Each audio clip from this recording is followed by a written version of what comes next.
إن الحمد لله نحمده ونستعينه ونستغفره ونعوذ بالله من شرور أنفسنا ومن سيئات أعمالنا.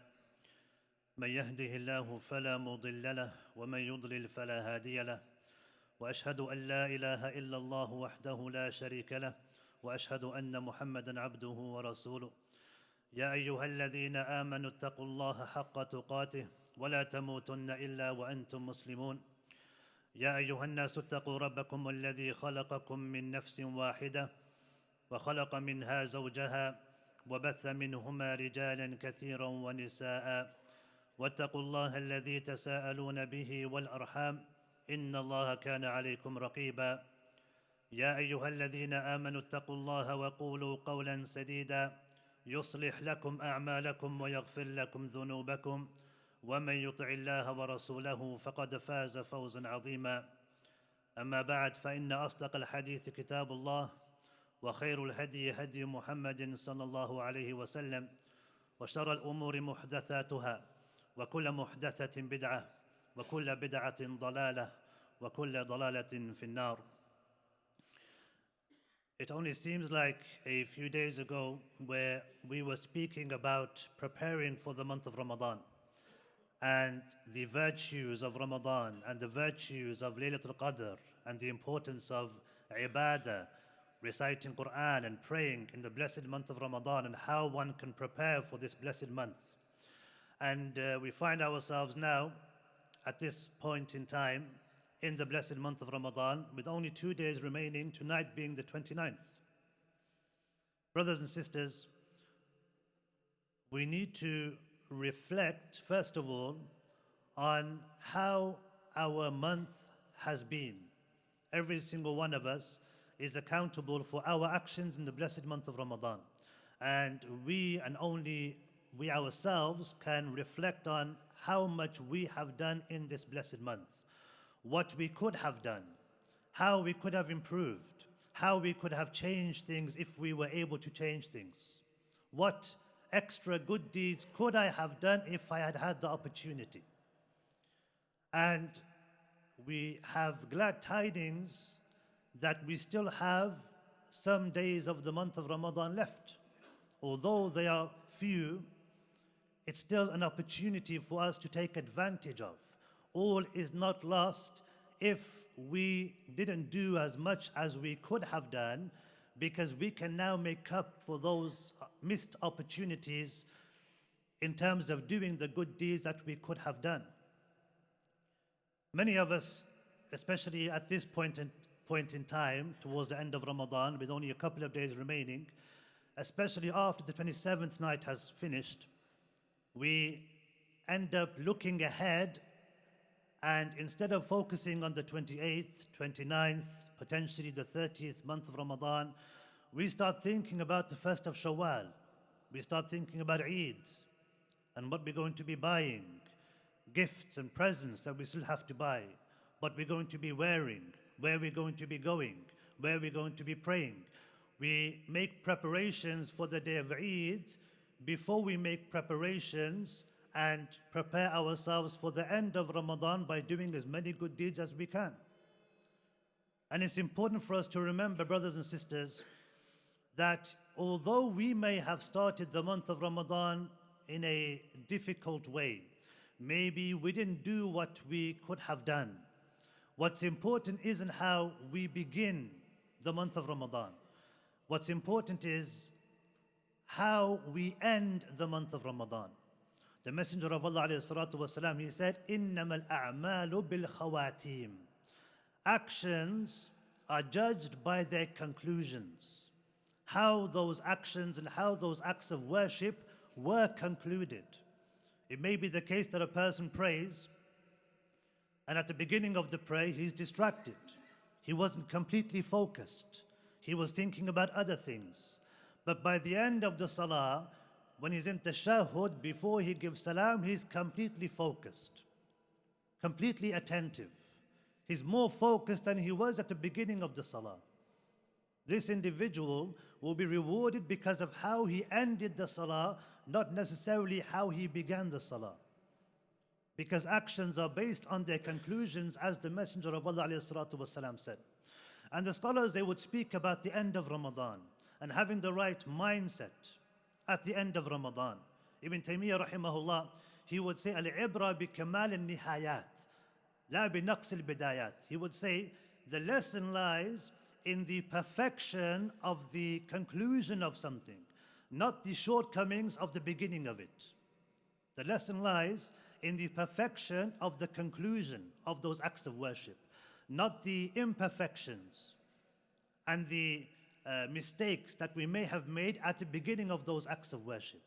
So one needs to focus and stay focused, especially at this stage, at the end of the month of Ramadan, not neglecting these last couple of days. In fact, Laylatul Qadr could potentially be tonight. The Messenger of Allah ﷺ, he told us in a hadith that Laylatul Qadr, Laylatul Sabi' or Tasi' or Al-Ishrin, Laylatul Qadr is on the 27th or the 29th night of the month of Ramadan. وَإِنَّ الْمَلَائِكَ, and verily the angels on that night, they are greater than the number of pebbles when they descend from the heavens, showing us the status and the importance of this night. So instead of neglecting what's remaining of the month of Ramadan, understanding that Laylatul Qadr could potentially be tonight, understanding we still have these couple of days to take advantage of, is a very important lesson for us not to be slack, not to become lazy, not to think ahead without taking advantage of the blessed nights that are remaining in the month of Ramadan. Other scholars, they would also speak about the importance of ending Ramadan in the best way possible.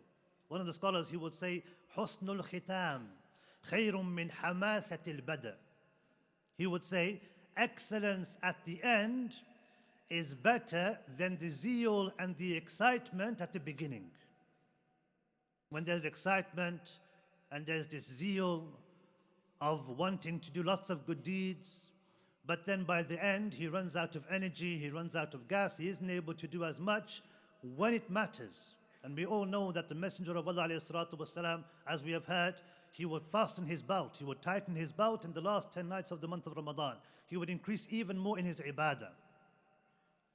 So again, brothers and sisters, it's important for us to take advantage. Ibn al-Jawzi rahimahullah, he would compare the believer at the end of Ramadan with a racehorse. Ibn al-Jawzi rahimahullah, he said when the racehorse knows that it's finishing the race and is towards the end of the track, it exerts all of its efforts to win the race. It tries even harder because it's seeing the finish line. He said, rahimahullah, don't allow the racehorse to be smarter than you. Don't allow the racehorse to be smarter than you. That when the racehorse sees the end line, sees the finish line, it tries even harder, runs even faster, exerts more energy. But when we see the end of Ramadan, instead of trying harder, we tend to relax. We tend to take a step back. We're thinking about Eid instead of the last couple of days which are remaining. So we need to be wiser, smarter than the racehorse, by trying even harder in these last few nights of the blessed month of Ramadan, doing whatever we were hoping that we could do in the early days of Ramadan that we never did. We shouldn't feel this regret and this sadness. Naturally, we will feel some type of sadness because we know the month of Ramadan is ending. But it shouldn't paralyze us to the extent where we're not able to do those good deeds. In fact, that ending of Ramadan, this ending of Ramadan, should be a means of motivating us to increase in good deeds, to doing more, to exerting all of that energy. Imam al-Hasan al-Basri rahimahullah, he would say, improve your performance in what is left of the time that you have, and you will be forgiven for that which has already passed. Improve your performance in what's left, and you'll be forgiven for that which already passed. Maybe we committed sins, we had bad habits that we couldn't let go of in the month that has passed us by, and we were committing these sins. But if a person remains persistent and he decides to do more good deeds in these last couple of nights, It may be the case that Allah subhanahu wa ta'ala removes your sins. It may be the case that Allah subhanahu wa ta'ala, because of your efforts, your extra effort, you exerting energy at the end of Ramadan, this could be a means by which Allah will remove your sins from the beginning of Ramadan and from whatever has passed in the month of Ramadan.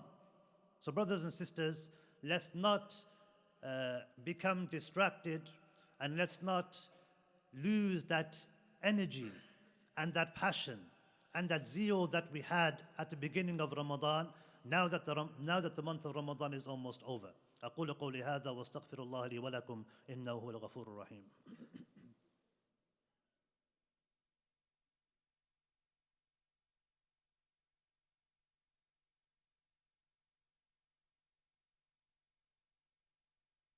بسم الله الرحمن الرحيم الحمد لله رب العالمين والصلاة والسلام على أشرف الأنبياء والمرسلين نبينا محمد وعلى آله وصحبه أجمعين. Brothers and sisters, we were speaking about taking advantage of the end of Ramadan and how the Messenger of Allah sallallahu alaihi wasallam, he would tell us, إِنَّمَا الْأَعْمَالُ بِالْخَوَاتِيمِ, actions are by their conclusions. And the scholars would remind us over and over again of the importance of ending acts of worship, ending the month of Ramadan in a better manner than how it was begun, perfecting the end of our ibadah, even if we were neglectful and we didn't do enough at the beginning of the month of Ramadan. Now is the opportunity which Allah subhanahu wa ta'ala has given us to take advantage of, to exert all of that energy, to do whatever we're able to do in these last blessed nights of the month of Ramadan. And as I mentioned, many of us are thinking of the day of Eid and what we're going to be doing, where we're going to be going, what we need to buy, food, etc., gifts. But it's also important for us to remember that as Muslims, we are slaves of Allah and we submit to Allah in the month of Ramadan as well as outside of the month of Ramadan. We are obedient to Allah in the month of Ramadan and we are obedient to Allah outside of the month of Ramadan. And one of the scholars, Ka'b rahimahullah, he spoke about the person who has the mindset and the intention of doing sins, committing sins after Ramadan has been completed. He said in his statement, he said, "Man sama Ramadan, whoever fasts the month of Ramadan, وَهُوَ يُحَدِّثْ نَفْسَهُ, and he's reminding himself, speaking to himself, that once Ramadan is over, he won't be sinning, or he'll try his best. He'll try his best not to commit sins. So he has this mindset. This person is speaking to himself, thinking to himself, once Ramadan is over, I'm not going to commit sins. دَخَلَ الْجَنَّةِ بِغَيْرِ مَسْأَلَةٍ وَلَا حِسَابٍ. This person will enter Jannah without questioning and without any accounts. And then he continued and he said, and whoever fasts the month of Ramadan, وَهُوَ يُحَدِّثْ نَفْسَهُ, and he's speaking, thinking to himself, that once Ramadan is over, then he's going to commit sins. He has sins on his mind, things he hasn't done in the month of Ramadan, and he wants to go back to committing those sins. Ka'b rahimahullah, he said, فَصِيَامُهُ عَلَيْهِ مَرْدُودٌ, then his fasts in the month of Ramadan will be rejected. It was of no benefit. He didn't understand the virtue and the importance of fasting. The obedience that you're showing in the month of Ramadan needs to continue. If you're able to stay away from food and drink for the majority of the day, every single day for 30 days, something which you need to survive, then for sure, brothers and sisters, you can stay away from sins. You can stay away from committing sins which you don't even need. In fact, it's harmful to you. And having the mindset that you're going to commit sins after the month of Ramadan, on the day of Eid, for example, which is a day of remembering Allah, thanking Allah, that's a sign, or it could be a sign that your worship in the month of Ramadan was not accepted. In fact, the scholars, they say, one of the signs of an accepted Ramadan is that a person changes after the month of Ramadan finishes. That he's different, that he's changed his behavior. He's increased somewhat in his ibadah. Maybe not as much as in the month of Ramadan, but definitely more than what he was doing before the month of Ramadan began. Umar ibn Abdul Aziz, rahimahullah, his daughters came to him asking for clothes for the day of Eid.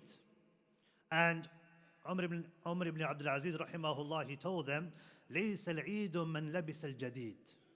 Eid isn't for the one who is wearing new clothes. إِنَّمَا الْعِيدُ لِمَنْ خَافَ يَوْمُ الْوَعِيدِ. Verily, Eid is for the one who is fearing the day which Allah has promised. The day of Eid, brothers and sisters, is a day of reminder for us. It's not an opportunity now to go out and commit sins. Finally, Ramadan is over. I've been waiting so I can commit the sins I haven't done for the whole of Ramadan. I can't wait for Ramadan to finish. This mindset may be a sign that your sins, that your deeds in the month of Ramadan haven't been accepted, and that your sins will be persistent, especially those you committed before the month of Ramadan. So it's important for us, brothers and sisters, to remind ourselves that we're slaves of Allah all the time, every single day. We don't get a day off from being Muslim. You don't get a day off from worshipping Allah and obeying Allah and following the commandments of Allah subhanahu wa ta'ala. Also, brothers and sisters, try to continue some of the good deeds that you have done in the month of Ramadan after the month of Ramadan. Don't stop doing good deeds after the month of Ramadan is over. We may not be able to do the same, but a person can do something. He can continue some of the remnants of his ibadah in the month of Ramadan after the month of Ramadan. If you were able to fast every single day for the whole of the month of Ramadan, you can fast 1 or 2 days after Ramadan is finished. And one of the ways you can do this as a means of encouragement is the 6 days of Shawwal. The Messenger of Allah sallallahu alaihi wasallam, he said, "Man sama Ramadan, thumma atba'ahu bi sitt min Shawwal." Whoever fasts Ramadan, then follows them with the 6 days of Shawwal, فَكَأَنَّمَا صَامَ الدَّهْرِ. It's as if he's fasted for the whole of the year. This is a means of a person trying to be consistent in some way by doing some good deeds in Ramadan after the month of Ramadan. Many of us were blessed with the opportunity to be able to pray in the Masjid every single night in the month of Ramadan. If we're able to do that, then for sure we're able to pray our obligatory prayers every single day on time after Ramadan is over. If we're able to pray nawafil prayers, optional prayers, the Taraweeh prayer in the month of Ramadan, then for sure, brothers and sisters, we can pray the rawatib prayers, the 12 sunnah prayers that a person has been told to pray, that he's rewarded for, that Allah subhanahu wa ta'ala blesses him and rewards him with a palace in Jannah every single time he prays and completes 12 of those rak'ahs every single day. One of the poets, he recited poetry about the state of the believer, of some believers after the month of Ramadan. And he said, صَلَّى الْمُصَلِّي لِأَمْرٍ كَانَ يَطْلُبُهُ. The person used to pray for things which he wanted.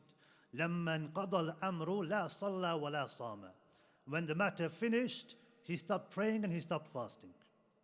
Now that the matter is over and Ramadan is complete, we need to reflect and we need to ask ourselves, are we going to continue in some way, in some form or another, to do those good deeds which Allah blessed us and gave us the ability to do? Because one of the things we should realize is that we are capable, we're able to worship Allah to this extent. Yes, the month of Ramadan is a blessed month, but it's showing us that with the help of Allah, we're able to do more good deeds than maybe we even thought we were capable of doing. And this is something which every single one of us needs to take into account before the month of Ramadan finishes, and especially after the month of Ramadan. We ask Allah subhanahu wa ta'ala that He gives us the ability to be able to remain consistent on these good deeds before the month of Ramadan is over, and that Allah subhanahu wa ta'ala accepts our good deeds in this blessed month, and that He gives us the ability to be able to stand in the salah and to be able to fast and to do good deeds on the night of Qadr, on Laylatul Qadr. And we ask Allah Azza wa Jal that He gives us the ability to remain consistent on doing some good deeds after the month of Ramadan. اللهم صل على محمد وعلى آل محمد كما صليت على إبراهيم وعلى آل إبراهيم إنك حميد مجيد. اللهم بارك على محمد وعلى آل محمد كما باركت على إبراهيم وعلى آل إبراهيم إنك حميد مجيد. اللهم اغفر للمسلمين والمسلمات والمؤمنين والمؤمنات الأحياء منهم والأموات. إن الله يأمركم بالعدل والإحسان وإيتاء ذي القربى وينهى عن الفحشاء والمنكر والبغي يعظكم لعلكم تذكرون. فاذكروا الله العظيم الجليل يذكركم واشكروه على نعمه يزدكم ولذكر الله أعلى وأولى وأكبر والله يعلم ما تصنعون.